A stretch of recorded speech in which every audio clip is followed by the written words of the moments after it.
যেতামই শুধু আড্ডা মারতে। আমরা জানি কোনো পড়াশোনা হবে না, জীবনের কোনো উন্নতি হবে না, তবুও রোজ যেতাম। ওখানে গেলে বন্ধুগুলোর সাথে দেখা হবে আর প্রচুর গল্প। তোমার এরকম কোনো টিউশন ছিল? যাও, যাদের সাথে আড্ডা মারতে তাদের প্রত্যেককে ট্যাগ করো। যে সোনাই মোড়া সময় ছিল সুখের স্রোতে ভরা, এখানেতে প্রথম থেকেই গৌণ ছিল পড়া। ছিল বিএনপিসি আর আড্ডা সবাই মিলে পড়ার নামে মাইনে দিতাম গল্প বলার মিলে। এক যে বড় শান্ত ছিল, বলতো না তাই কিছু, ওই কোচিংয়ের সিলেবাসের করতো না কেউ কিছু।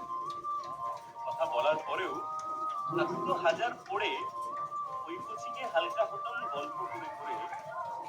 কোচিং বাঙ্ক মারলেও ওটাই যেতাম রোজ, কারণ গেলেই পেতাম জীবন জুড়ে লক্ষ্য সুখের খোঁজ। চারটে দেওয়াল ছিল যেন ম্যাজিক দিয়ে বাঁধা, গেলেই কেমন ফুরিয়ে যেত সকল জটিল ধাঁধা। পারলে আবার যেতাম ফিরে, আবার হতাম ছোট, জীবন জুড়ে সবটা যদি আমার মতো হতো। তোমার হাতে সুযোগ আছে হাজার পড়ার ফাঁকে এমনি একটা টিউশন যেন তোমার খাতায় থাকে।